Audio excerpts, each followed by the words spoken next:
started with the Milt Taylor this summer, started thinking about what I really wanted to do, and this website idea is something that Peggy and I developed, as she said. And I don't have time to go over all this, but this is my classroom website, and I use it for everything from a class assignment blog to online forum discussions to access to all the handouts to lessons that I do.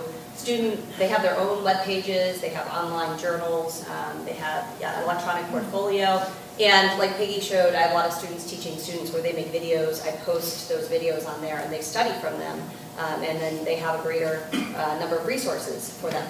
But I want to talk about one thing, and that's the idea of flipping the classroom. I was really intrigued with that idea, but I was skeptical, frankly. I thought, how is that going to work, because I'm the expert, and if I'm not up front teaching them, and I actually like being up front teaching, like other people, and so I was skeptical, but I thought, I'm going to give myself a year to do this, because I saw that I had such a wide range of learning styles and abilities and speed of learning, and particularly in the area of grammar.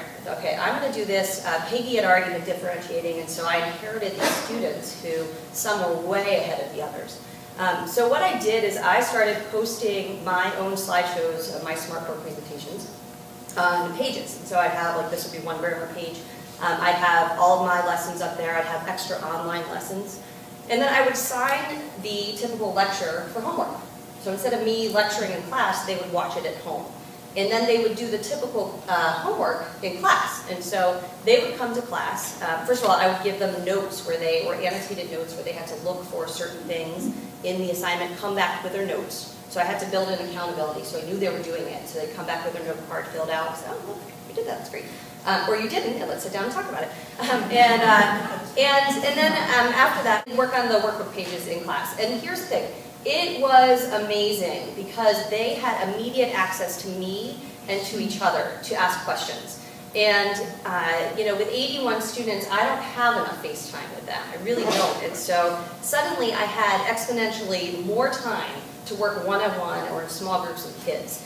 Instead of spending that time lecturing up front, they got the lesson. It wasn't a very long lesson. And then they just worked on it in class. And they worked on it together, and they'd come to me. And then I had to build in some more accountability because, so kids didn't slide under the radar not knowing it. They had to demonstrate their knowledge. And so I played around with that with lots of different ways, and I'm still playing around with it. So one of my lessons, one of my units, I had them make videos demonstrating their knowledge. Another time, and this was the most effective, was the exit tickets. So you're seeing here the exit tickets. And the iPads also helped tremendously because they would go and take a picture with their iPad, and they're 7th graders, so they have goofy pictures. You see a ditty up there with a skeleton, or then they'd have to make a sentence demonstrating their knowledge about that picture. And then I have an Apple TV in my room, so they hook up their iPad to the Apple TV, and we pause class, and then they would teach their exit ticket. Here's my exit ticket. And they felt such a sense of pride because partly they were goofy pictures and they thought it was fun to share them, but partly because they could teach each other really quickly and say, here's my sentence, I understand it, yes, okay, and you've got it, and then you move on to the next one. And so they were able to demonstrate that mastery. And then I also built in there, because I had people working at their own pace, more time to work with kids who weren't getting it. Where I could reteach them and I could catch it and realize, oh, they're just really not understanding it, so having more one-on-one time. And again, they had a wider variety of resources to study from. So like this is an example of a student video that was remarkable, that frankly she put so much time into, because she had worked really quickly through everything, and so she wasn't bored, she was really interested in teaching her peers. And then the last thing was they took the same test. I was like, you know what, I'm going to give them the same test as I've done previous years and see how they did. And the results were remarkable, and I'm not a statistic person, so I just kind of whipped this up, but I had 73 A's, 22 B's, and 5 C's. And I'm just saying this is material that I tend to have like more D's and C's and B's. And when I was grading these tests, I'm like, oh my gosh, they get it. They really understand it to a deeper degree than they have in the past. So the results increased classroom engagement. I mean, they were interested. They were working hard. The greater student ownership of learning, confidence.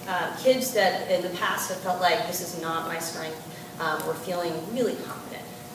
learning in a way that matches the individual needs. I saw some kids, they would watch my video and the online video and look at a workbook, a textbook I had in the class, and they just wanted it reinforced like 3 different ways. I had other kids who just kind of skimmed through, like, oh yeah, I got it. And they were able to do that, which was great. And an enormous jump in one-to-one time with my students, which is what I really needed. And then a remarkable increase in performance. I could show you, excellent.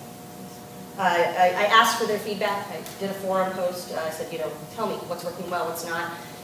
Remarkably, I only had 2 of my 81 students who said, I prefer the lecture. Which I thought, wow, I thought I'd have more, actually. Because, kids sometimes like black and white things. They like to know. And maybe because I felt highly about myself, my teaching. But overall, I mean, I'm not going to read all these, but picking up more information, feeling more independent, liking hearing everyone else's exit tickets. I work at a slow pace, acknowledging that about themselves. So this really helped me. I didn't feel rushed. I could ask questions immediately. Even the more advanced students, they want to ask questions right away, and they want that. I could choose how I want to learn. I could work ahead. No one was holding me back. I didn't feel bored. And so, after doing this the first quarter, it didn't go so well. I was almost like, no, I'm not going to keep doing this. But I made changes as I went, and at this point, I'm like, wow, I think this is actually working. So I'm going into 4th quarter. I'm in the middle of it, going to start my next unit, and I've made a lot of tweaks, and I'm looking forward to how it's going to go.